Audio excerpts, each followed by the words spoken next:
नमस्कार, अमरउजाला.com में आपका स्वागत है। सफलता टॉक्स में आपका स्वागत है। मैं हूं आपके साथ पल्लवी और आज हमारे साथ बेहद ही खास मेहमान जुड़ी हुई हैं। चलिए सबसे पहले आपसे उनको रूबरू करवा देते हैं। वो हैं विंग कमांडर स्नेहा सिंह। बहुत बहुत स्वागत है मैम आपका। Thank you very much. तो विंग कमांडर स्नेहा सिंह का नाम आपने सुना होगा, उनके बारे में बहुत सी चीजें पढ़ी भी होंगी, बहुत सारी खबरों में पढ़ा होगा। इसके अलावा उनके जीवन के एक्सपीरियंसेस के बारे में आपने जाना होगा, लेकिन क्या कभी आपने ये जानने की कोशिश की कि किन संघर्षों के साथ उन्होंने अपने आप को उस मुकाम पर पहुंचाया जो मुकाम वाकई किसी के लिए बड़ा मुश्किलों भरा हो सकता है। सवाल आज हम बहुत सारे करेंगे विंग कमांडर स्नेहा सिंह से, जानेंगे कि किस तरीके से उन्होंने विंग कमांडर वो एक ऐसी मंजिल पर पहुंच पाई जहां पर पहुंचना लड़कियों का एक बहुत बड़ा सपना होता है, या फिर किन स्ट्रगल्स को उन्होंने देखा, किन स्ट्रगल्स को फेस किया। ये तमाम सवालों के जवाब आज हम विंग कमांडर स्नेहा सिंह से जानेंगे। तो चलिए सबसे पहले बातचीत करते हैं उनसे। स्नेहा, मैं सबसे पहले आपसे ये जानना चाहूंगी कि आपका फैमिली बैकग्राउंड कैसा था, क्योंकि जब मैंने पढ़ा आपके बारे में, जब चीजें देखी, तो मुझे ये पता चला कि आपके पापा खुद नेवी में हैं। तो किस तरीके का रहा है आपका फैमिली से सपोर्ट, या फिर क्या है फैमिली बैकग्राउंड? आपने बिल्कुल सही कहा, मेरे फादर नेवी में थे। He was a sailor. तो उन्होंने गांव से निकलकर as a sailor white uniform, navy की जो यूनिफॉर्म है वो पहनी, और उसके बाद उन्होंने अपने बच्चों को, मैं उनकी सबसे बड़ी बेटी हूँ, हमें मोटिवेट करा लाइफ में कुछ और बेटर करने के लिए। अच्छा। तो वो पेरेंट्स का एक्चुअली सपोर्ट रहा है। बहुत हम्बल बैकग्राउंड से होने के बावजूद भी आज मैं आपके सामने इस नीली वर्दी में बैठी हूँ। बिल्कुल सही कहा आपने। लेकिन पापा नेवी में और आप एयरफोर्स में, मतलब हाँ, आपका सवाल बहुत वैलिड है। काफ़ी लोग मुझसे ये सवाल पूछते हैं। अगर मैं आपको बताऊं तो मैं ज्वाइन नेवी करना चाहती थी, बिकॉज मैंने बचपन से वाइट यूनिफॉर्म, मेरे फादर को डेली सफ़ेद वर्दी पहन के जाते हुए देखा था। बट मेरे लिए सबसे ज़्यादा इम्पोर्टेंट था यूनिफॉर्म। अच्छा। पहला अपॉर्चुनिटी मुझे एयरफोर्स में मिला। मैंने एग्ज़ाम क्लियर करा एंड मैं नहीं चाहती थी कि मैं वर्दी को जाने दूं। सो बस मौका मिला और मैं आपके सामने बैठी हूँ। अच्छा, आपने कहा कि वर्दी से आपको बहुत प्यार रहा। कोई खास अटैचमेंट वर्दी से? सिर्फ इसलिए तो अटैचमेंट नहीं थी कि पापा भी आपके चूंकि नेवी में रहे, ये इस वजह से एक अटैचमेंट रही हो वर्दी से? या फिर एक बचपन में एक बच्चा होता है, जब वो देखता है किसी को वर्दी में, चाहे वो पुलिस की वर्दी हो या फिर आर्मी ऑफिशियल की वर्दी हो, तो वो एक दिमाग में जाके वो इमेज छप जाती है कि मुझे भी वर्दी पहनना है। कैसा था आपका? देखिए, बहुत सारे एक्सपीरियंसेस हैं। डेफिनेटली मेरे फादर यूनिफॉर्म पर्सनल थे, वो तो एक फैक्टर है ही। उसके अलावा जैसे मैंने आपको बताया था, he was from ranks, he was a seller. But जब मैं इन रैंक्स के साथ ऑफिसर्स को देखती थी, अच्छा, उसने मुझे बहुत मोटिवेट किया, एंड स्पेशली विमेन ऑफिसर। अगर मैं आपको बताऊं, जब मैं 11th और 12th कर रही थी, उस टाइम पे मेरे फादर पोर्ट ब्लेयर में पोस्टेड थे, अंडमान निकोबार आइलैंड्स में। पोर्ट ब्लेयर में नेवी का बहुत बड़ा बेस है। मेरे फादर वहाँ पोस्टेड थे। केवीस में मैंने पढ़ाई करी है। तो बहुत सारे ऑफिसर्स हमारे स्कूल में आते रहते थे। कोई एनुअल फंक्शन हुआ या कोई भी इस तरह का इवेंट हुआ, उसमें विमेन ऑफिसर्स भी आती थी। अच्छा। उनको देखकर मुझे बहुत मोटिवेशन हुआ कि ये जो रैंक्स लगे हैं शोल्डर्स पे, क्या ये मुझे मिल सकते हैं? बिल्कुल, और ये बहुत बड़ी बात है, क्योंकि कहते हैं एक महिला की प्रेरणा बनती है। और विंग कमांडर स्नेहा सिंह की अगर बात करें तो उन्होंने भी जो महिलाएं थी जो एक आर्मी की वर्दी में उन्हें दिखी, जो एक ऐसी वर्दी में दिखी, आर्मी ऑफिशियल की वर्दी में दिखी, जिन्होंने उन्हें इंस्पायर किया और वो आज इस मुकाम पर पहुंची हैं। इसीलिए हम आज स्नेहा को आपके सामने लेकर आए हैं, ताकि वो अब आपके लिए मेंटोर बने, वो अब आपके लिए प्रेरणा बने। स्नेहा, आपने अपने एजुकेशन बैकग्राउंड की बात की, तो मैं एक चीज़ आपसे समझना चाहूँगी। जब आप 10th में रही होंगी, उस वक्त क्या आपने डिसाइड कर लिया था कि आपको एयरफोर्स में जाना है, या कोई और ड्रीम था आपका, फिर बाद में आपने उस ड्रीम को स्किप करके फिर एयरफोर्स? देखिए, मेरे हॉबीज़ बहुत रहे हैं बचपन से। अच्छा। और आई थिंक आजकल के बच्चे ज़्यादा क्लियर हैं, लेकिन जब मैं स्कूल में थी, एटलीस्ट 10th, आई वुड से 11th तक, things were not very clear. So कुछ ऑप्शंस थे, जैसे मेरी मदर चाहती थी कि मैं डॉक्टर बनूं, मेरे फादर चाहते थे कि मैं टीचर बनूं। अच्छा। सो टीचिंग में मुझे भी इंटरेस्ट था। उसके अलावा मुझे ड्राइंग पेंटिंग में बहुत इंटरेस्ट था। तो एक बार दिमाग में आया, I should take up drawing and painting as my profession. But like I told you, 11th 12th में जब मैंने यूनिफॉर्म में ऑफिसर्स को देखा, and in fact let me tell you, उसी बीच में जब हम लोग पढ़ाई ही कर रहे थे, तब कारगिल भी हुआ था। तो जब मैं स्पेशली जब मैं आर्मी वालों को वर्दी में देखती थी या नेवी वालों को देखती थी, एयरफोर्स वालों से मेरा इंटरेक्शन बहुत कम रहा था, बिकॉज एयरफोर्स उस टाइम तक पोर्ट ब्लेयर में बहुत ज़्यादा प्रोमिनेंट नहीं था। तो मैंने नेवी और आर्मी को ही देखा है। उनको उस टाइम पे जो कारगिल का पूरा माहौल क्रिएट हुआ, जिस तरह से न्यूज़ में आया, जिस तरह से डिफेंस फोर्सेस ने हमारे देश को सुरक्षा प्रदान करी, it motivated me much more कि can I do something for defence of this nation, can I contribute in some way. मेरा किस तरह से कंट्रीब्यूशन हो सकता है। डेफिनेटली वर्दी के लिए प्यार तो था ही, पर ये सारे फैक्टर्स ने भी काफ़ी मेरी उस आई वुड से जो मैंने अपना एक ड्रीम बनाया यूनिफॉर्म के लिए, उसको फाइनलाइज करने में बहुत बड़ा योगदान उन सारे फैक्टर्स का भी रहा है कि उस टाइम की जो सिचुएशंस थी। एंड डेफिनेटली फिर मुझे ये भी लगा कि टीचिंग जॉब अगर मैं लेती हूँ, वैसे अगर मैं आपको बता दूँ मैंने बीएड किया है। अच्छा। या तो अगर मैं चाहूँ तो आगे I can take it up as my second career option later on once I hang my uniform, जो कि अभी मैंने सोचा नहीं है, बिकॉज एयरफोर्स बहुत ही अमेजिंग ऑर्गेनाइजेशन है and I am really enjoying myself along with doing what I can do and contribute to nation. So yes, उस टाइम बहुत सारे ऑप्शंस मैंने भी रखे थे, but finally I stick on to uniform. अच्छा, अगर मैं कहूँ कि आज विंग कमांडर नहीं होती आप तो क्या होती? पेंटर होती, टीचर होती, क्या होती? शायद मैं टीचर होती। अच्छा, बिकॉज मुझे बच्चों को पढ़ाना बहुत पसंद है। बिकॉज मुझे ऐसा लगता है कि जब आप बच्चों से इंटरेक्ट करते हैं, आप बच्चों को over a period of time देखते हैं, तो आप एक ग्रोथ देखते हैं। तो आप अगर देखें देश में, अगर टीचिंग प्रोफेशन वाले लोग if they are doing justice उस प्रोफेशन में, तो आप इस कंट्री को शेप अप करने में बहुत बड़ा कंट्रीब्यूशन देते हैं। तो मुझे इसीलिए टीचिंग जॉब बहुत पसंद है। एक्चुअली स्पीकिंग, इफ आई से second option, I think it would be teaching. अच्छा, कहते हैं कि पढ़ाने के लिए पढ़ना भी पड़ता है, लेकिन विंग कमांडर स्नेहा सिंह खुद कितना पढ़ती थी और पढ़ाई में कितना मन लगता था? पढ़ाई में वो कैसी थी, अगर मैं आपसे ये पूछूं तो? देखिए, मैं ये नहीं कहूँगी कि मैं 90% स्कोर करती थी, बट येस, मैं पढ़ाई में ठीक थी।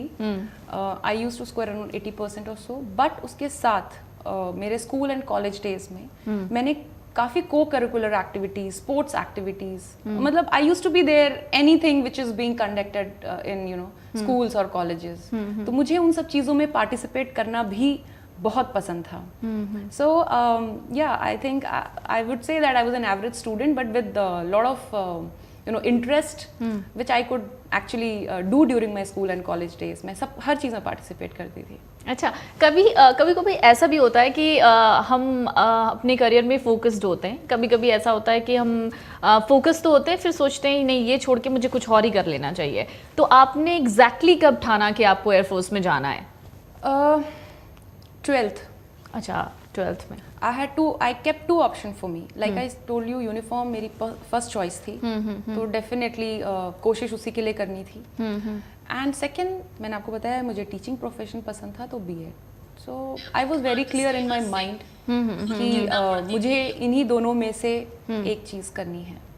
अच्छा, ये वाकई क्या होता है कि हम जब किसी करियर को लेकर, किसी प्रोफेशन को लेकर बहुत ज़्यादा फोकस्ड होते हैं, तो ऐसा भी एक वक्त आता है जब शायद हमको उससे थोड़ा अलग हो जाना पड़ता है, क्योंकि बहुत सारे सर्कमस्टांसेस होते हैं। हो सकता है फैमिली का सपोर्ट ना मिला हो, या बहुत सारी चीज़ें हैं। स्नेहा, एक थोड़ा सा मैं एक पर्सनल सवाल आपसे पूछना चाहूँगी। जैसे आपने कहा कि आपके पापा चाहते थे कि आप एक टीचर बने, तो जब आपने एयरफोर्स में जाने की ठानी, तो पापा ने कुछ बोला नहीं आपको? नहीं, मेरे पेरेंट्स दैट मीन्स मुझे ये बताना चाहिए कि बहुत ही सपोर्टिव रहे हैं। उन्होंने मेरे या मेरे बाकी भाई बहनों के साथ भी उन्होंने कभी अपना व्यू हमारे ऊपर थोपा नहीं। उन्होंने हमेशा ये कहा, ये मोटिवेट किया कि आप अपनी लाइफ में कुछ करिए, कुछ बनिए, बाकी हमसे जितना सपोर्ट होगा हम करेंगे। उन्होंने वो करा है हमारे साथ। उन्होंने कभी ये नहीं बोला कि नहीं आप यूनिफॉर्म सर्विस, बिकॉज जनरली अब तो फिर भी लड़कियां काफ़ी आने लगी हैं, लेकिन जब हम लोगों ने ज्वाइन किया था उस टाइम पर बहुत सारे लड़कियां इस फील्ड में नहीं आती। बिल्कुल। बट मुझे पूरा सपोर्ट मिला मेरे पेरेंट्स का।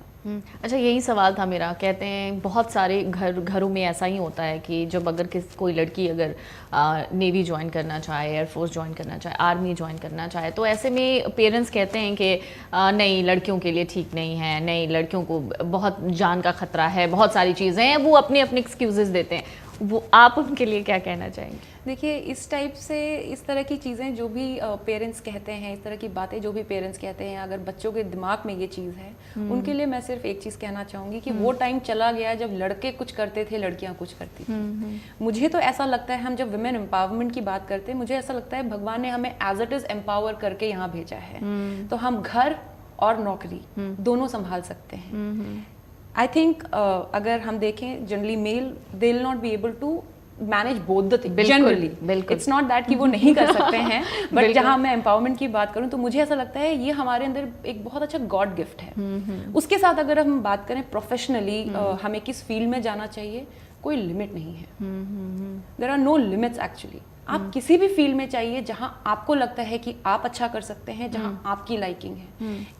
आपके जेंडर के बेसिस पे आपको कोई प्रोफेशन नहीं चूज करना चाहिए। पेरेंट्स को भी मेरे ख्याल से लड़कियों को फ्रीडम देनी चाहिए कि जो वो करना चाहें, बिकॉज जब आप कोई चीज दिल से चाहते हैं ना, तो आप उसमें 100 नहीं 120, 30, 50% लगाते हैं। और जब आप किसी चीज के लिए इतना पैशनेट हैं, कोई चांस ही नहीं है कि आप उसमें फेल हों। और अगर ऐसा कभी, एक और चीज हो सकती है कि आपने एक अटेम्प्ट करा, फेल हो गए, पर क्योंकि आप वो चीज करना चाहते हैं, आप उस चीज़ के लिए निरंतर प्रयास करते रहेंगे और डेफिनेटली आप अपनी लाइफ में कुछ अचीव कर सकते हैं। रेदर देन गोइंग कि मेरे पेरेंट्स क्या चाहते हैं, मैं सिर्फ उस पर फोकस करूं। फोकस ये होना चाहिए कि मैं क्या चाहती हूं और मेरे जेंडर के बेसिस पे मुझे अपना वो डिसीजन नहीं बनाना चाहिए। फौज की अगर मैं बात करूं, चाहे वो नेवी हो, एयरफोर्स हो, चाहे आर्मी हो, फौज is equally good for females.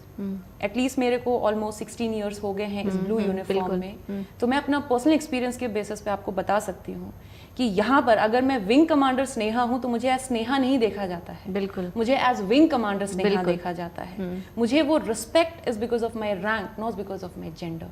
Yes, okay, so I think वो हमें दिमाग में लाना ही नहीं चाहिए कि फौज लड़कियों के लिए नहीं बनी है। फौज बिल्कुल लड़कियों के लिए उतनी ही बनी है जितने की वो लड़कों के लिए बनी है। बिल्कुल। और अब जब हम सोच कर देखते हैं तो हम ये चीज़ ज़रूर गौर करते होंगे कि लड़कियां कहाँ नहीं हैं। लड़कियां साइंटिस्ट हैं, लड़कियां डॉक्टर हैं, लड़कियां आर्मी में हैं, लड़कियां नेवी में हैं, लड़कियां एयरफोर्स में हैं और एक बड़ी पोजीशन होल्ड कर रही हैं, कई लोगों को मार्गदर्शन दे रही हैं, कई लोगों की प्रेरणा बन चुकी हैं। तो बहुत सारी ऐसी कहानियां हैं, बहुत सारी ऐसी प्रेरणाएं हैं जो आप अपने आसपास भी देख सकते हैं। और इसीलिए आज हमने विंग कमांडर स्नेहा सिंह को आपके सामने बुलाया है ताकि आप अपने कुछ सवाल जो हैं हम तक साझा कर सकें। आपके कुछ सवालों के जवाब अगर आपको विंग कमांडर स्नेहा सिंह से चाहिए तो आप हमसे पूछ सकते हैं इस पूरे लाइव सेशन के दौरान। विंग कमांडर स्नेहा, मैं आपसे एक चीज़ पूछना चाहूँगी कि पढ़ाई की अगर हम बात करें तो कब आपने तैयारी शुरू कर दी थी? क्योंकि कहते हैं कोई भी अगर आप एग्ज़ाम देने जा रहे हैं वो बहुत ज़्यादा वास्ट होता है। IF जो इंडियन एयरफोर्स है उसका बहुत ज़्यादा वास्ट उसकी तैयारी भी होती है, चाहे वो इंटरव्यू की ही बात क्यों ना की जाए। तो किस तरीके से आपने वो पढ़ाई की, तैयारी कैसे की और कब आपने अपने आप को पूरी तरीके से झोंक दिया कि नहीं अब तो मुझे अपना टारगेट अचीव करना है? देखिए, अगर मैं बात करूं कि तैयारी कैसे करनी चाहिए डिफेंस सर्विसेज के लिए या एयरफोर्स में आने के लिए, एयरफोर्स में आने के लिए अगर मैं बात करूं तो वुमेन के पास AFCAT एक जरिया है जिसके थ्रू ग्रेजुएशन के बाद आ सकते हैं। तो जब मैं ग्रेजुएशन में थी तब से जो अगर रिटन एग्जाम की हम बात करें, बहुत अलग सिलेबस उसका नहीं है। जैसे कोई और कॉम्पिटिटिव एग्जाम है, वही सेम तैयारी आपकी यहाँ पर भी काम में आती है।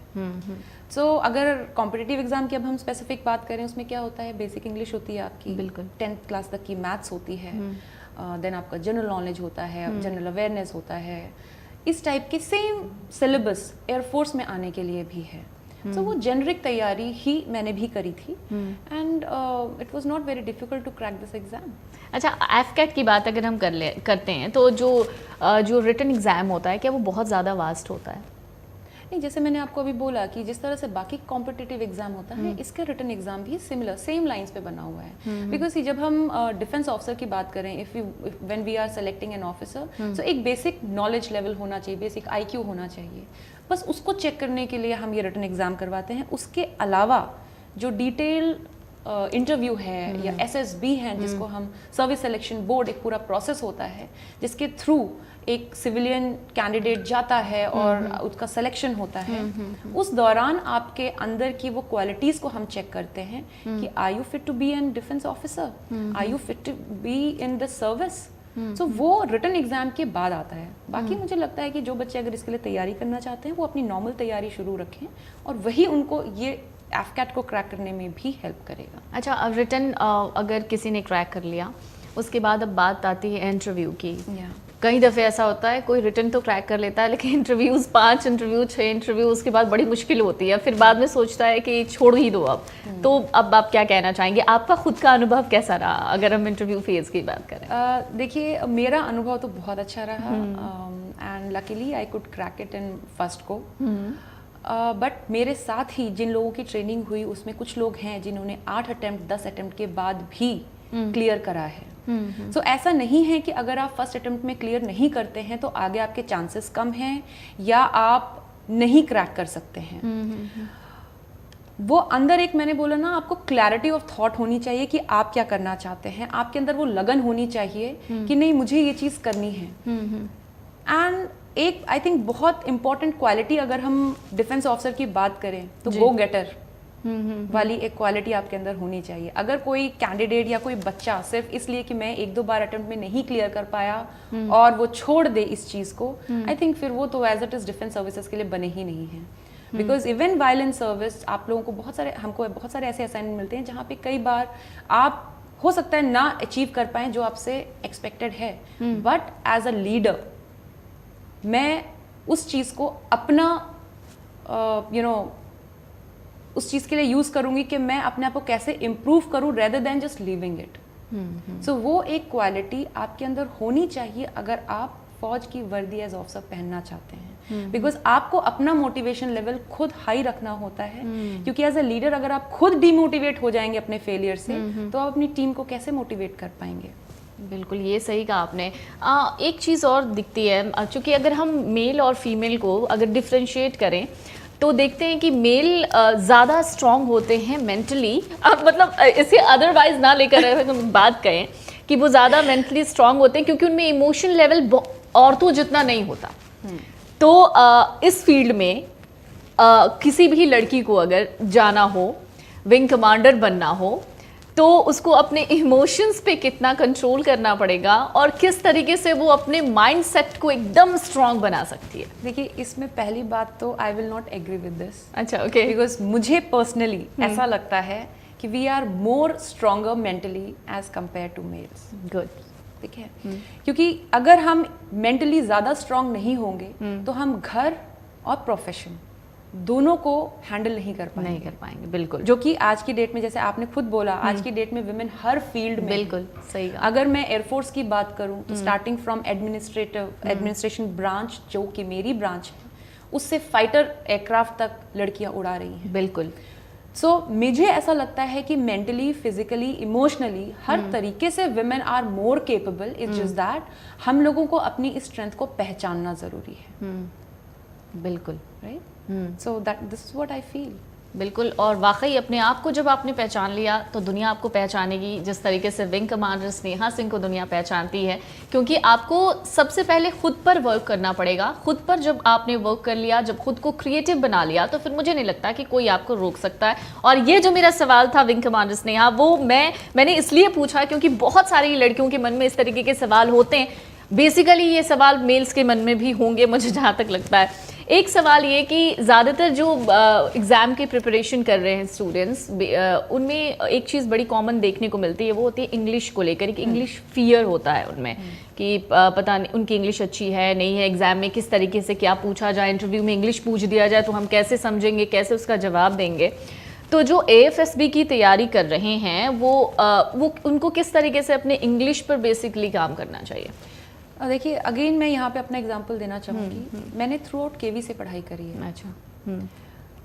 सो वहाँ पे it is not like convent type की एजुकेशन वहाँ पर नहीं है जहाँ पे everything is in English, right. But again अगर आप कुछ सीखना चाहते हैं तो वो सीखने के बहुत तरीके हैं, राइट। जब मैं SSB के लिए गई थी उस टाइम पर मुझे ऐसा लगता है कि मेरी इंग्लिश भी उतनी ज़्यादा अच्छी नहीं थी जितनी कि अब हो गई है। बट येस मुझे पता था कि इंग्लिश में आंसर देना पड़ेगा। ऐसा नहीं है, एसएसबी के बारे में अगर मैं आपको बता दूं, वहाँ पे ऐसा नहीं है कि आपको सारे जवाब इंग्लिश में देने हैं या आपकी इंग्लिश बहुत अच्छी होनी चाहिए। मेनली एसएसबी की अगर हम बात करें, it is your personality assessment test. Okay, वहाँ पे ये टेस्ट किया जाता है कि जो हम ऑफिसर आपको बनाना चाहते हैं, कुछ बेसिक क्वालिटीज हैं, होती हैं, आपके अंदर वो क्वालिटीज हैं या नहीं, उसकी टेस्टिंग के लिए एसएसबी पूरा प्रोसेस है। अच्छा, ओके, तो उसमें हम ये नहीं चेक करते हैं कि आप किस लेवल की इंग्लिश बोलते हैं। ओके, यस, आपको इंग्लिश समझना आना चाहिए और थोड़ा बहुत बोलना आना चाहिए। अगर आप थोड़ा समझ लेते हैं और बोल लेते हैं, बाकी उसको इम्प्रूव करने के लिए you can read through newspapers, आप बुक्स पढ़िए, आप इंग्लिश में कन्वर्सेशन करिए। जैसे मैं अपना एग्जांपल अगेन दूं, तो जैसे हमारे स्कूल में हमेशा इंग्लिश में बात नहीं होती थी, खाली इंग्लिश सब्जेक्ट था, साइंस इंग्लिश में थी। इसके अलावा घर में मेरे पेरेंट्स हिंदी में बात करते थे और मैं कोशिश करती थी उनसे इंग्लिश में कम्युनिकेट करने की। So that's a way actually you can improve upon your English, you can communicate well, confidence level develop होता है। बट मेरे ख्याल से जो भी बच्चे अगर आज का आपका और हमारा ये कन्वर्सेशन सुन रहे हैं, उनसे मैं सिर्फ ये बोलना चाहूँगी कि इंग्लिश को लेकर अपने आप को आप मत बांधिए कि आपकी इंग्लिश अच्छी नहीं है तो आप एसएसबी नहीं क्रैक कर सकते। आपको समझ में आनी चाहिए और थोड़ा बहुत communication definitely it is required. तो उतना मेरे ख्याल से वो बहुत डिफिकल्ट नहीं है अचीव करना। बिल्कुल। तो अभी बहुत सारे स्टूडेंट्स हमारे साथ जुड़े हुए हैं, उनके सवाल भी बहुत सारे हैं विंग कमांडर स्नेहा, तो मैं चाहूँगी उनके एक एक सवालों को एक बार मैं आपसे पूछ लेती हूँ। अब इस वक्त हमारे साथ आकाश जुड़े हैं, ऋषिकेश जुड़े हैं, अभिषेक जुड़े हैं, सत्यम जुड़े हैं, हरिप्रकाश हाय, सत्यम हाय, अनुराग प्रजापति हाय, आपका बहुत बहुत स्वागत है, नीलम हाय। एक सवाल है जो मैं अभी देख रही थी, सवाल है आई साइट को लेके सवाल था कि आई साइट का लेवल कितना होना चाहिए शायद, लेकिन किनका सवाल था ये अभी मैं ढूंढ रही हूँ मैं। ओके, सिर्फ आई साइट नहीं, इस एक सवाल में मैं काफ़ी बच्चों के सवालों के जवाब देना चाहूँगी। सबसे पहले तो जो बच्चे इससे रिलेटेड चीज़ें जानना चाहते हैं वो एक वेबसाइट नोट कर लें, careerindianairforce.cdac.in। careerindianairforce.cdac.in। Okay, careerindianairforce.cdac.in। Okay, ये हमारी एयरफोर्स की ऑफिशियल वेबसाइट है। तो जैसे अभी कुछ बच्चों ने सवाल करा आई साइट को से रिलेटेड, कुछ बच्चों के क्वेश्चन होंगे हाइट से रिलेटेड, वेट से रिलेटेड, फिजिकल स्टैंडर्ड से रिलेटेड। इन सारे सवालों का जवाब इनको हमारी इस वेबसाइट में मिलेगा। हमने एक डिटेल्ड मेडिकल डॉक्यूमेंट उस साइट में अपलोड करा है। अच्छा, जिससे उनको नियर विजन कितना होना चाहिए, फार विजन कितना होना, कितना एक्सेप्टेबल है व्हेन वी से एयरफोर्स में आने के लिए, वो सारी चीज़ें उसमें दी गई हैं। कितनी हाइट किस ब्रांच के लिए, इनफैक्ट ये सारी डिटेल्स ब्रांच स्पेसिफिक भी होती हैं। तो ब्रांच स्पेसिफिक कोई अगर पायलट ज्वाइन करना चाहता है उसके क्राइटेरिया क्या हैं, अगर बाकी ग्राउंड ड्यूटी में आना चाहते हैं, टेक्निकल ब्रांच ज्वाइन करना चाहते हैं, तो ये सारे पैरामीटर्स ब्रांचेस वाइज डिफरेंट होते हैं। तो अगर मैं एक सिंपल सवाल का जवाब दूं कि ये आई साइट है, ऐसा मैं नहीं कर पाऊंगी बिकॉज पैरामीटर्स डिफरेंट हैं। सो इसीलिए मैं सजेस्ट ये करना चाहूँगी कि बच्चे इस वेबसाइट पे जाके and they can go log on to join as officer का उसमें एक ऑप्शन आता है, उसको क्लिक करेंगे और उसमें medical document they can just go through entire thing. बहुत डिटेल में उसमें दिया हुआ है। अच्छा, तो मुझे लगता है कि शिवांश को उनके सवालों का जवाब मिल गया होगा। शिवांश का एक और सवाल था, उन्होंने पूछा कि आप अपने एजुकेशन को लेकर कुछ डिस्कस कीजिए, लेकिन आप थोड़ा सा बैक जाइए इस पूरे जो अभी लाइव चल रहा है, तो उसमें आपको सारा एजुकेशन जो विंग कमांडर स्नेहा सिंह हैं उनके एजुकेशन से रिलेटेड तमाम आपको जो भी बातचीत हुई है वो मिल जाएगी। इसके अलावा आयुष हैं, आयुष पूछते हैं कि आपने किस तरीके से खुद को मोटिवेट किया है? देखिए, मोटिवेशन एक ऐसी चीज़ है, मुझे ऐसा लगता है कि वो इंसान को खुद मोटिवेट करना होता है। आपको जो भी चीज़ चाहिए लाइफ में, चाहे आप डिफेंस ऑफिसर बनना चाहते हैं, साइंटिस्ट बनना चाहते हैं, एंटरप्रेन्योर बनना चाहते हैं, टीचर, कुछ भी आप लाइफ में कुछ भी करना चाहते हैं, तो सबसे पहले आपको अपने आप को मोटिवेट ये करना होता है कि हाँ, मुझे ये चीज़ चाहिए और मैं उसके लिए चाहे कुछ भी हो जाए पूरी तैयारी करूँगा या करूँगी। और हर संभव प्रयास करूंगी या करूंगा उस चीज को पाने के लिए। अगर आपके दिमाग में ये चीज है, अगर आपने अपने माइंड को इस चीज के लिए प्रिपेयर करा है, आई थिंक यही मोटिवेशन है। और अगर आपकी लाइफ में कभी कोई ऐसा सिचुएशन आए, कई बार फैमिली में सिचुएशन, ऐसे सर्कमस्टांसेस आते हैं जहाँ पे कि आपको चूज करना पड़ता है कि जो मैं चाहती हूँ क्या मैं वो करूँ या जो फैमिली चाहती है वो करें। उस टाइम पर भी आपको अपने आप को मेंटली स्ट्रांग रखना चाहिए कि जो मैं चाहती हूँ मुझे वो करना है, एंड अल्टीमेटली उसको मैं यूज़ करूँगी या हेल्प करूँगी अपनी फैमिली को सपोर्ट करने के लिए। उस टाइम पर अगर आपने गिव अप कर दिया कि ओ नो अब मैं छोड़ देती हूँ, फैमिली को ये चाहिए, तो अल्टीमेटली मेरा अपना पर्सनल व्यू ये है उस टाइम पर आप ना तो अपने लिए कुछ कर पाएंगे ना अपनी फैमिली के लिए, बिकॉज आप जो अपना सेकेंड ऑप्शन चूज करेंगे वो आप अपने दिल से अपने लिए नहीं चूज कर रहे हैं। बिल्कुल। सो आप अपना उसमें 100% नहीं दे सकते हैं। सो अल्टीमेटली आपने क्या किया, आपने वो भी काम नहीं किया जो आप चाहते हैं, आपने और आप अपनी फैमिली को भी 100% सेटिस्फाई तो देखिए किसी को भी नहीं कर सकते हैं आप, बिल्कुल। बट लेकिन एक होता है ना कि मेरी लाइफ है, मुझे अपनी लाइफ में कुछ करना है, उसके लिए खुद को मोटिवेट करके रखना पड़ता है। किसी और को ये हमें आई थिंक फ्रीडम नहीं देनी चाहिए कि वो हमें डीमोटिवेट कर सके। बिल्कुल सही कहा। और खुद को मोटिवेट करना, जैसे विंग कमांडर स्नेहा सिंह ने कहा कि पहले तो आप खुद को मोटिवेट कीजिए, खुद को आगे बढ़ाने की कोशिश कीजिए, बाकी तो आप यूट्यूब और बाकी चीज़ों पर मोटिवेशनल स्पीकर्स की तमाम बातें सुन सकते हैं, देख सकते हैं, वो भी एक पार्ट है आपके लिए। एक हमारे साथ व्यूअर जुड़े हुए हैं, श्रुति शायद नाम है उनका, वो पूछ रही हैं कि एयरफोर्स में जाने में क्या हम जाने के बाद क्या हम अपने दूसरे करियर ऑप्शंस पर भी ध्यान दे सकते हैं? देखिए जैसे मैंने आपको बताया कि मेरा सेकंड ऑप्शन था टीचिंग, तो मैं बीएड मैंने करा है। सर्विस में रहते हुए ये एक बहुत अच्छी चीज़ है एयरफोर्स में कि हम लोगों को मोटिवेट करते हैं कि आप अपने एजुकेशनल क्वालिफिकेशन को और इम्प्रूव करिए, बढ़ाइए और पढ़ाई करिए। तो सर्विस में जो हमारे रोल हैं वो करने के साथ साथ ही हम लोग एजुकेशन पे बहुत ज़्यादा फोकस करते हैं। सो अगर अगेन मैं अपना ही एग्जाम्पल देना चाहूँगी कि सर्विस में रहते हुए मैंने MBA भी करा है, बट ऐसा नहीं हो सकता कि मैं अभी सर्विस में एज विंग कमांडर या for that matter administration branch में मैं कार्यरत हूँ, उसके साथ में कोई और कैरियर ऑप्शन पैरेलली चलाऊँ। That option is not available. But yes, अगर आप चाहते हैं एक सेकेंड इनिंग, तो जब भी आप ये यूनिफॉर्म हैंग करेंगे, जब आप इस सर्विस से आप बाहर जाएंगे, आप अपना वो कैरियर ऑप्शन आप डेफिनेटली चूज़ कर सकते हैं। जैसे मैंने आपको बताया, मैंने पहले से ही आई एम वेरी क्लियर कि जब भी मैं ये सर्विस छोड़ूंगी, जो कि मेरा भी कोई इरादा नहीं है, definitely I will take teaching as my second career option. बिल्कुल। अच्छा, जब हम IAF की बात करते हैं, इंडियन एयरफोर्स की, जब हम नेवी की बात करते हैं, आर्मी की बात करते हैं, तो एक शब्द हमारे जहन में आता है, वो आता है डिसिप्लिन। तो क्या जो IAF ज्वाइन करना चाहते हैं, विंग कमांडर आपकी तरह बनना चाहते हैं, या फिर जो आर्मी ज्वाइन करना चाहते हैं, नेवी ज्वाइन करना चाहते हैं, उनको अपने पर्सनल लाइफ में भी बहुत ज़्यादा अनुशासित होना ज़रूरी है? देखिए मेरे ख्याल से आप चाहे यूनिफॉर्म पर्सनल हो या आप कुछ भी कर रहे हो, अनुशासन एक ऐसी चीज़ है, डिसिप्लिन एक ऐसी चीज़ है जो कि हर किसी की लाइफ में बहुत इम्पोर्टेंट है।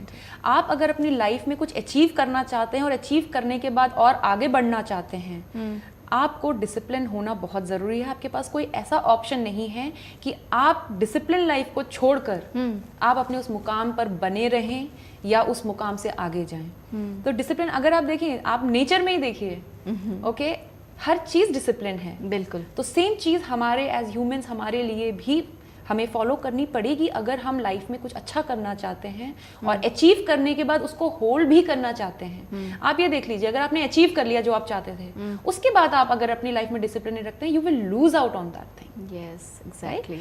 सो आई थिंक अनुशासन एक ऐसी चीज़ है जो आपकी लाइफ में हमेशा रहनी चाहिए। बिल्कुल। अनुराग है इस वक्त हमारे साथ जुड़े हुए, वो पूछते हैं, ma'am please tell us that how can we become successful wing commander like you, please enlighten and brighten us with your precious thoughts. देखिए बहुत सारी चीज़ें तो इंटरव्यू के टाइम पे आप ही पूछ चुके हैं जो कि मुझे ऐसा लगता है, अगर मैं अपनी बात करूं, मुझे ये नहीं लगता है कि that I have done something very great, but yes, अगर आपको बेटा ऐसा लगता है कि मैंने कुछ ग्रेट करा है, तो उसमें सिर्फ 2-3 चीज़ें हैं जो मैंने अपनी लाइफ में हमेशा फॉलो करी हैं। एक तो डिसिप्लिन, दूसरा try to be a good human being, as defence officer जब हम बात करते हैं, हम लोग लीडर हैं, we have to lead a team of people, okay, motivate them for that ultimate sacrifice, supreme sacrifice if you know your nation wants. उसके लिए आपको खुद को मोटिवेटेड रखना पड़ेगा। आपको कभी कभार ऐसा भी हो सकता है, अगर हम फौज की बात करें, आपको फैमिली के ऊपर आपके प्रोफेशन को प्रायोरिटी देनी पड़ेगी, बिकॉज अल्टीमेटली जिस दिन से हम ये यूनिफॉर्म पहनते हैं, हमारा सब कुछ देश के नाम हो जाता है। बिल्कुल। तो ये कुछ चीज़ें हैं जो हमें हमेशा ध्यान में रखनी चाहिए। और आई थिंक अगर हम लोग डिसिप्लिन हैं, हम लोग अपने थॉट्स में क्लियर हैं, प्रोफेशन और पर्सनल लाइफ को लेकर क्लियर हैं, आपकी फैमिली भी उस टाइम पर आपको सपोर्ट करती है। एक और चीज़ जो मैं यहाँ बताना चाहूँगी कि जो मैंने आपको बताया, कभी हमें प्रोफेशन को ज़्यादा इंपॉर्टेंस देनी पड़ती है फैमिली को लेकर। हमारी ऑर्गेनाइजेशन एयरफोर्स इतनी ब्यूटीफुल ऑर्गेनाइजेशन है कि हम एज अ फैमिली हैं। सो अगर कभी ऐसा है कि मुझे अपने प्रोफेशन पे ध्यान देना है और लोग हैं मेरे साथ एयरफोर्स वाले जो मेरी फैमिली का ध्यान रखेंगे। अच्छा। So we are here, we work here as a team, so I can concentrate fully on my profession, and I think उसी वजह से हम अपने प्रोफेशन में अच्छा कर पाते हैं। आज अगर मैं विंग कमांडर बनी हूँ और जो भी चीज़ें अगर मैंने सर्विस में अचीव करी हैं, it's because of this organisation.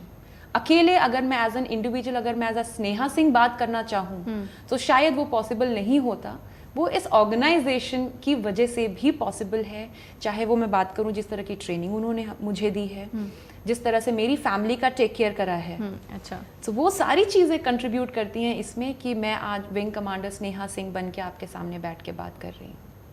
अच्छा, we are talking about, if we are talking about training part, जैसा अभी आपने कहा, बहुत सारी लड़कियों को लगता है कि ट्रेनिंग पार्ट जो होता है वो बहुत ज़्यादा कठिन, बहुत ज़्यादा मुश्किलों भरा होता है। आपका खुद का जो अनुभव रहा है ट्रेनिंग को लेकर, वो कैसा रहा?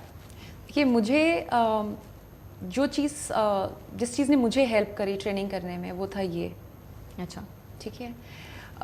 सो I was mentally prepared for defence training. Okay, अगर मैंने एक पाथ चूज करा है जो कि एक नॉर्मल पाथ से थोड़ा डिफरेंट है, जिसको कि हम फौज का पाथ बोलें, डिफेंस सर्विसेज का पाथ बोलें, so definitely you have to be mentally prepared for a different kind of training, because यहाँ पे आपको प्रोफेशनली जो चीज़ें सिखाई जाती हैं, उसके साथ साथ फिजिकली मेंटली टफनिंग सेशंस भी होते हैं। इस तरह की ट्रेनिंग होती है जिसमें आपको प्रोफेशनली कॉम्पिटेंट बनाया जाता है, साथ ही साथ आपको बहुत सारी ऐसी चीज़ें सिखाई जाती हैं जो कि मैंने भी एकेडमी जाने से पहले, जो एयरफोर्स एकेडमी जहाँ पे हमारी ट्रेनिंग हुई है, वहाँ जाने से पहले मैंने नहीं सोचा था कि मैं वो सब कर पाऊँगी। बट टू टेल यू, मैं जब एयरफोर्स एकेडमी जा रही थी, मेरे नोन में एक male cadet, he was already there in Air Force academy. तो उन्होंने मुझे बोला था कि स्नेहा, ट्रेनिंग बहुत टफ है, तैयार होके आना। तो मेरे दिमाग में मैंने वो चीज़ रखी हुई थी कि ट्रेनिंग टफ है पर मुझे करना है। अच्छा। जैसे ही आप सोचते हैं कि मुझे करना है, लेट मी टेल यू, मेरे पूरे 1 साल की ट्रेनिंग में मैं सोचती रही, अच्छा अभी टफ होगी, अच्छा अभी टफ होगी, बट मुझे वो ट्रेनिंग कभी भी टफ नहीं लगी, because I was actually prepared for the toughest of thing which can come to my way. So it is all in mind. दूसरा एग्जाम्पल मैं अपनी यहाँ एक कोर्समेट को कोट करना चाहूँगी, scholar Tulika Rani. She is out of service now, she took premature retirement. उनका और मेरा, जैसे मैंने आपको बताया कि मैं ऐसा नहीं था कि एकेडमी ज्वाइन करने से पहले बहुत ज़्यादा रनिंग करती थी। I was into sports, but her sport different है, हर ट्रेनिंग डिफरेंट है। सो ट्रेनिंग एयरफोर्स एकेडमी जब हम गए तो we used to go for long runs, and ये how we used to cover that distance was just because we used to think, अच्छा उस pole तक जाना है। सो मैं और मेरी कोर्समेट, हम लोग साथ में रन करते हैं। एयरफोर्स एकेडमी की ट्रेनिंग, एक और चीज़ मैं बताना चाहिए, it's all about team. In fact defence service is all about team. Training हमें उसी हिसाब से दी जाती है कि you are not an individual, you are a team. So अब अगर मैं स्पेसिफिक इस चीज़ पर आऊँ, तो हम लोग जब रनिंग के लिए जाते थे मॉर्निंग में, इवनिंग में, so we used to tell each other, Sneha उस पोल तक रन करना है। Whenever she used to feel थोड़ा exhausted, I used to tell her, Tulika don't give up, उस पोल तक, सेकेंड पोल तक, थर्ड पोल तक। सो दैट्स व्हाट, अगर आप अपने माइंड में एक बार सोच लेते हैं कि हमें उस जगह तक पहुंचना है, यू विल बी सरप्राइज्ड, आप उससे बहुत आगे निकल सकते हैं। सो अपनी ट्रेनिंग जो एयरफोर्स एकेडमी की ट्रेनिंग है, it is all about mind game.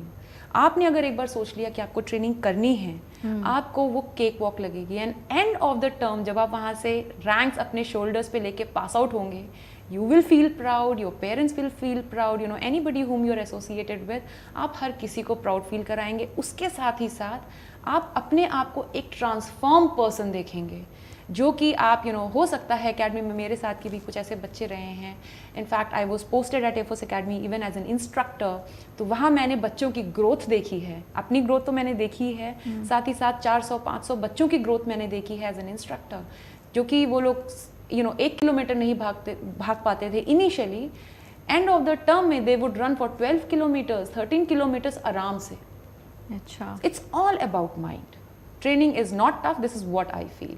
If you think it's tough, it is definitely going to be tough, but the moment you decide to complete it and complete it by enjoying the entire process, you will just do it. It's just a cakewalk. अच्छा, और वो कहते भी हैं, हिंदी में एक कहावत भी है कि मन के हारे हार है, मन के जीते जीत।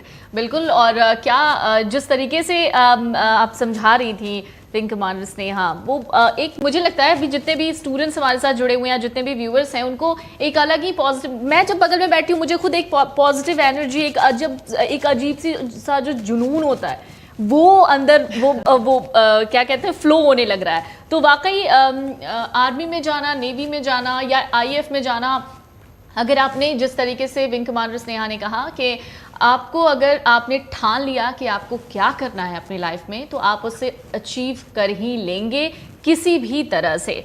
सवाल तो बहुत सारे हैं हमारे पास, बहुत सारे अब इस वक्त व्यूअर्स हैं जो सवाल पूछ रहे हैं। निखिल हैं और अशोक हैं। हाय अशोक, निखिल, राम रतन चंद्र हैं, लगातार वो अपने सवाल पूछ रहे हैं। निखिल का एक सवाल है कि मैम, एयरमैन के बाद ऑफिसर बनने के लिए क्या करें? ओके, इस सवाल में मैं थोड़ा बच्चों को और ज़्यादा इन्फॉर्मेशन देना चाहूँगी। इनका सवाल स्पेसिफिक है कि अगर वो एज एयरमैन ज्वाइन करते हैं तो वो ऑफिसर बन सकते हैं या नहीं बन सकते हैं। तो उसका सीधा जवाब है आप बन सकते हैं। बहुत सारी एंट्री, जो डायरेक्ट एंट्री जिसको हम बोलते हैं, जैसे मैंने AFCAT बोला जिसके थ्रू मैं आई हूँ, उसके अलावा बच्चों के पास ऑप्शन है 12th के बाद NDA के थ्रू आ सकते हैं, ग्रेजुएशन के बाद CDSE एक एग्ज़ाम है उसके थ्रू आ सकते हैं जो कि UPSC कंडक्ट करता है, AFCAT ग्रेजुएशन के बाद है, मेट्रोलॉजी ब्रांच एक इंडियन एयरफोर्स की ब्रांच है, वो पोस्ट ग्रेजुएशन के बाद है। इसके अलावा एक NCC स्पेशल एंट्री है जो कि NCC कैडेट जो हैं, एयर विंग कैडेट, उनके लिए एक ऑप्शन है, और एक और एंट्री है SEC, service entry commission. Now ये SEC जो एंट्री है, ये एयरमैन के पास एक ऐसा ऑप्शन अवेलेबल होता है जिससे कि वो एयरमैन लेवल से कैडर, इनफैक्ट अगर आप बोलें, उससे वो उठ के अपने आप को अपग्रेड कर सकते हैं और ऑफिसर कैडर ज्वाइन कर सकते हैं। सो वो ऑप्शन अवेलेबल है। अगर आप एज एन एयरमैन भी ज्वाइन करते हैं तो या तो आप SEC के थ्रू आ सकते हैं, या you can even right AFCAT। So AFCAT exam भी एयरमैन लिख सकते हैं अगर वो उस परमिसिबल एज लिमिट के अंदर हैं। अच्छा, और उस एज लिमिट के अगर बारे में बात करें तो वो किसी साइट पे उस एज लिमिट, सेम जो मैंने आपसे साइट अभी साझा करी है, उस साइट पे ये सारे क्वालिफिकेशन क्या रिक्वायरमेंट है, वो सारी डिटेल्स हैं, एजुकेशनल क्वालिफिकेशन, उसके अलावा और क्या क्या चीज़ें, क्राइटेरिया हैं which you have to fulfil, सारी चीज़ें बहुत ही डिटेल में ब्रांच वाइज दी हुई हैं। Okay.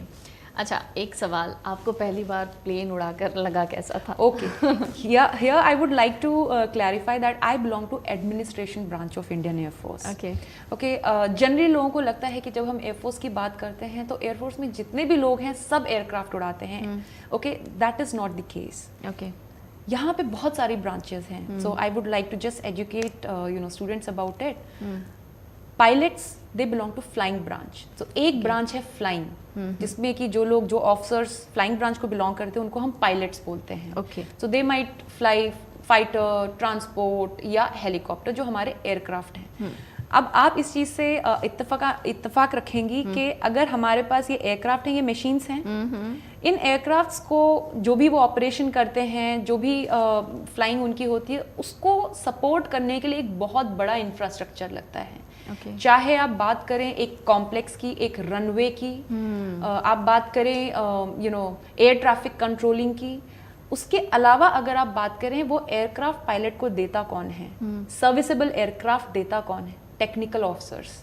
So we have a team of technical officers जो कि इन एयरक्राफ्ट्स को रेडी करते हैं, अच्छा। उनको फ्लाई वर्दी बनाते हैं ताकि पायलट्स उसको लेकर अपने मिशंस कंप्लीट कर सकें। अच्छा। So we have a very big team which actually work behind the scenes to ensure कि एयरफोर्स के सारे फ्लाइंग ऑपरेशंस सेफली और सक्सेसफुली हो सके। मैं अपने सेशंस में भी ये वर्ड बहुत यूज़ करती हूँ, safe and successful flying operation, because ultimately जब हम एयरफोर्स की बात करें, हमारी सारी फ्लाइंग वो किसी एक पर्टिकुलर ग्रुप ऑफ पीपल के लिए नहीं, it is for the nation, whatever we do it's for nation. So pilot, definitely they are in forefront because Air Force is all about flying. But then these people who are working in background, they ensure that these flying operations are carried out safely and successfully. So technical officers, they work on these aircrafts. इसके अलावा हमारे radars हैं, बहुत सारे missile systems हैं, हमारे पास हमारा अपना communication network है which is very sophisticated, right? So इन सब चीज़ों को serviceable रखने के लिए technical officers काम करते हैं. उसके अलावा हमारा एक थर्ड कैटेगरी आता है जिसको हम ground duty non technical branch बोलते हैं. Okay. उसके अंदर बहुत सारे कैटेगरीज ऑफ ऑफिसर्स हैं या वी कैन से सब ब्रांचेस हैं. जैसे मैं एडमिनिस्ट्रेशन ब्रांच को बिलोंग करती हूँ. Then we have accounts officer, we have meteorology officers, we have education officers. Among administration we have officers who handle scope, so they are like we call them air traffic controllers, fighter controllers. So this entire team ultimately works towards flying operations. But आप example ले लीजिए किसी भी एक game का, अगर आप team game की बात करें, हर एक उस टीम का मेंबर इम्पॉर्टेंट होता है ताकि वो टीम जीत सके. सिमिलरली अगर हम एयरफोर्स की बात करें, जो भी हम काम करते हैं ये सारे ब्रांच के लोग मिलके उसको करते हैं. अब आपने फ्लाइंग की बात करी कि मैंने एयरक्राफ्ट उड़ाया कि नहीं. सो मैंने एयरक्राफ्ट खुद नहीं उड़ाया, but definitely yes, I have got opportunity to sit in an aircraft and get controls for very small time. So I have got sortie in HPT. मेरे ट्रेनिंग टाइम पे HPT एयरक्राफ्ट में मैं बैठी हूँ instructor के साथ, और बाद में मैंने किरन्स में भी सॉटी ली है. अच्छा. सो या but definitely it's a great experience. बिल्कुल वाकई रहा होगा, क्योंकि जब हम खुद सोचते हैं कि हमारे हाथ में हम प्लेन खुद उड़ा रहे हों तो फिर सोचो कि क्या महसूस होता है. वाकई एक सवाल विंग कमांडर आपसे ये कि हम सिविलियंस हैं, हमारे मन जब हमने खबर पड़ी कि कोई वॉर सिचुएशन आ गया है, हमारे मन में तुरंत गुस्सा आ जाता है. तो उसी वॉर सिचुएशन में आप लोगों की क्या मन स्थिति हो जाती है? जब भी कोई ऐसी सिचुएशन आती है तो हम लोगों की सिर्फ एक ही एम होता है कि अगर हम वॉर में गए तो हमें जीतना है. इस टाइम पर हमें अपना बेस्ट देना है. इस टाइम पर हमें एज अ टीम काम करना है. Within Air Force as a team काम करना है, बाकी सिस्टर सर्विसेज के साथ एज अ टीम काम करना है. बिकॉज अगर हम बात करें नेशनल लेवल के डिफेंस की, अगर हम बात करें तो ये तीनों सर्विसेज, आर्मी, नेवी, एयरफोर्स, जब तीनों एज अ टीम काम करती हैं तभी अल्टीमेटली हम वॉर में अगर जाते हैं तो हम जीत सकते हैं. तो हमारे दिमाग में सिर्फ जीत के अलावा और कुछ भी नहीं रहता है. जी बिल्कुल. और जीत के अलावा कहते हैं कि अगर इस तरह की कभी कोई सिचुएशन आती है तो अपने आप को वाकई कॉन्फिडेंट रखना बहुत ज़्यादा ज़रूरी होता है. बिल्कुल. और अपने आप पे कंट्रोल भी रखना पड़ता है. जब आप बात कर, जब जैसे मैंने आपको बोला, मेरे दिमाग में रहता है कि अपना हर एक जो मेरा एक्शन है वो जीत के लिए रहेगा. तो वो अगर जब मेरे दिमाग में एक बार ये चीज आ जाती है तो definitely I am confident to win, right. So वो कॉन्फिडेंस तो आ ही जाता है अपने आप. और हमारी पूरी ट्रेनिंग, अभी अगर आप मुझसे पूछेंगे कि अभी कोई वॉर नहीं हो रहा है बट आप क्या करते हो एयरफोर्स में, तो मेरा सीधा जवाब ये होगा, मैं उस एक दिन के लिए तैयारी कर रही हूँ. सो वो कॉन्फिडेंस हम लोगों की जो ट्रेनिंग है ड्यूरिंग ट्रेनिंग स्टेज एंड उसके अलावा भी जितनी भी फौज हैं, हम लोगों की एक्सरसाइजेज होती हैं, हम लोग एक्सरसाइजेज मॉक करते हैं, वो सारी प्रिपरेशंस हमारी चलती ही रहती हैं. तो वी एग्जैक्टली नो कि जब अगर ऐसी कोई सिचुएशन आएगी, what is expected out of me as wing commander from an adm branch. तो मुझे अपने रोल्स बहुत ही क्लियरली डिफाइन मेरे को मालूम है. बस डिफरेंस ये रहेगा कि आज की डेट में शायद मैं घर आके खाना खाती हूँ, तब शायद घर आने का मौका ना मिले. बिल्कुल. और भी स्टूडेंट्स हैं हमारे साथ. एक सवाल और ले लेते हैं. राम रतन भी जुड़े हुए हैं हमारे साथ, यश पांडे जुड़े हुए हैं. एक सवाल था राम रतन जी का कि मैम फिजिक्स, केमिस्ट्री, बायो के स्टूडेंट्स एयर फ्लाइंग चॉइस रख सकता है या नहीं? ओके मेरी 12th में मैंने ग्रेजुएशन 12th के टाइम पे मेरा मैथ्स नहीं था, तो मैं फ्लाइंग में नहीं जा पाई। ओके अगर आप स्पेसिफिकली फ्लाइंग में जाना चाहते हैं तो maths and physics are mandatory, चाहे आप 12th के बाद आ रहे हैं, ग्रेजुएशन के बाद आ रहे हैं या पोस्ट ग्रेजुएशन के बाद आ रहे हैं। फ्लाइंग के लिए मैथ्स इज मैंडेटरी, बट बाकी और बहुत सारी ब्रांचेस ऐसी हैं जिसमें कि अगर आपने मैथ्स नहीं ली, जैसे मैंने बताया कि मेरे पास भी मैथ्स नहीं थी 11th एंड 12th में, but still you can get this uniform. अच्छा, एक बार मैं आपसे वो साइट वापस से रिपीटेशन चाहती हूँ उसका, जिसके बारे में आपने बताया, जहाँ सारी जानकारियाँ मिल जाएं, क्योंकि अभी तक जितने भी व्यूअर्स हमारे साथ बतौर स्टूडेंट भी जुड़े हुए हैं, वो उनके बहुत सारे सवाल हैं और ये मुझे नहीं लगता कि बहुत ज़्यादा पॉसिबल है कि उनके सारे सवालों के जवाब हम यहाँ पर इस सेशन में दे दें, लेकिन वो एक बार फिर से उस साइट के बारे में। It is career Indian Air Force, CAREERINDIANAIRFORCE, career Indian Air Force .cdac.in। Okay, career indian air force .cdac.in, इस पर आप विजिट कीजिए और वहाँ पर आपको तमाम जानकारियाँ मिल जाएंगी। एक आखिरी सवाल आपसे ये कि अभी जो तैयारी कर रहे हैं इंडियन एयरफोर्स की या जो करना चाहते हैं, उनके लिए आपका एक मैसेज क्या होगा, आप उनको क्या कहना चाहेंगी इस प्लेटफॉर्म से?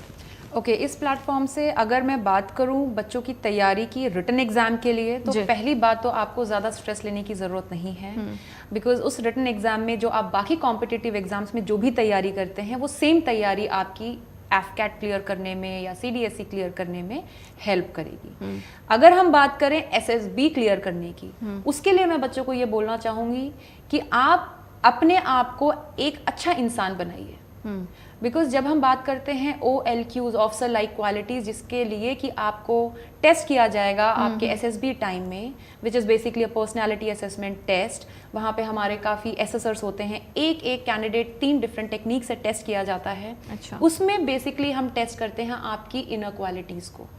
सो वो क्वालिटीज़ या तो आपके अंदर होती हैं या नहीं होती हैं। अगर आपको वो क्वालिटीज़ इम्बाइब करनी है तो आपको अपने नॉर्मल डे टू डे में वो सब चीज़ें करनी है जो एक नॉर्मल अच्छा इंसान करता है। अच्छा इंसान क्या करता है? कर्टियस होता है, बड़ों की रेस्पेक्ट करता है, टीम पर्सन होता है। ऐसा नहीं कि मैं ही मैं हूँ, वो वाला एटीट्यूड बिल्कुल भी नहीं चलता है डिफेंस सर्विसेज में। आप हेल्प करते हो, लोगों को वैल्यू करते हो, ये सब बहुत ही बेसिक क्वालिटीज़ हैं जो कि किसी भी एक अच्छे इंसान में होती है, जिससे कि आप और हम एसोसिएटेड रहना चाहेंगे। बिल्कुल वही बेसिक क्वालिटीज़ आपके अंदर करेज का मतलब ये नहीं है कि आपने सांप देखा उसको मारने चले गए, राइट? करेज का मतलब ये है कि आपके अंदर डिसीजन लेने की कैपेबिलिटी होनी चाहिए। अगर और सिचुएशन है तो आप, जो कि आपके और हमारे normal day to day life में एज बच्चे भी, जैसे अगर हम बात, मैंने एग्जांपल दिया था कि आपके टाइम कैरियर जब आप चूज कर रहे होते हैं, उस टाइम पे आपने डिसीजन मेकिंग कैपेबिलिटी आपकी उस टाइम पर भी आ रही है, राइट? कि आप अपने पेरेंट्स के हिसाब से जा रहे हो या अपने हिसाब से जा रहे हो, आपको लाइफ में क्या चाहिए, आप क्लियर हो या नहीं हो, this is decision making, right? So ये बेसिक क्वालिटीज जो आपको एज ए नॉर्मल इंसान जो आपके अंदर होती हैं, वही चीज़ें आपकी SSB में टेस्ट होती हैं। तो अगर आप SSB की प्रिपरेशन के बारे में अगर आप बात करना चाहेंगे तो make yourself a good person, right? Contribute to society. अगर ये क्वालिटीज़ आपके अंदर हैं, so I don't think that it is difficult to crack SSB। बाकी पूरा SSB का प्रोसेस क्या होता है वो इंटरनेट पे बहुत सारी डिटेल्स अवेलेबल हैं, उस प्रोसेस के बारे में आप उससे देख सकते हैं। Just be what you are. SSB जब आप जाएंगे, आप वहाँ पे फेक करने की कोशिश बिल्कुल मत करिए, बिकॉज हमारे जो एसेसर्स हैं they are highly trained, okay, and you just can not fake out in front of them. आप अगर कुछ भी झूठ बोलेंगे पकड़े जाएंगे और definitely then you can not clear that SSB।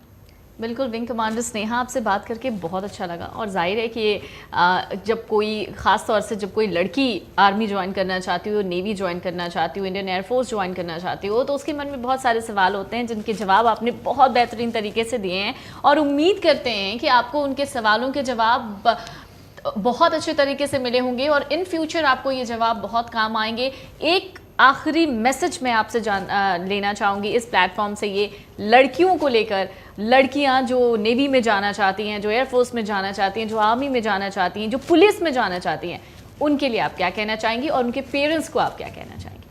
Parents को तो मैं ये कहना चाहूँगी, पहला मेरे ख्याल से मैं पेरेंट्स के लिए कहना चाहूँगी कि आप अपनी लड़कियों को जो उनके जो पंख हैं उनको काटिए मत। उनको जो ड्रीम देखना है, उनको लाइफ में जो अचीव करना है, आप उनको वो करने की फ्रीडम दीजिए। आप जब अपनी लड़कियों को फ्रीडम देंगे तो आप देखिएगा, हो सकता है आपकी फैमिली में लड़कों से वो ज़्यादा अच्छा कर जाएं। तो वो फ्रीडम बहुत ज़रूरी है, सपोर्ट बहुत ज़रूरी है पेरेंट्स की साइड से। लड़कियों की अगर मैं बात करूं कि उनको क्या मैसेज देना चाहूँगी, तो सिर्फ यही कि बड़े ख्वाब देखिए और आप उसको अचीव करने के लिए मेहनत करिए। आप जो भी ख्वाब देखेंगे आप उसको अचीव कर सकते हैं। बिल्कुल, और ख्वाब देखना बंद मत कीजिए, क्योंकि जब आपने सपने देखने बंद कर दिए तो इसका मतलब है कि आपका एग्जिस्टेंस ही नहीं रहा है। इसलिए सपने देखिए, उनको पूरा करने की कोशिश कीजिए। और wing commander Sneha, we proud of you.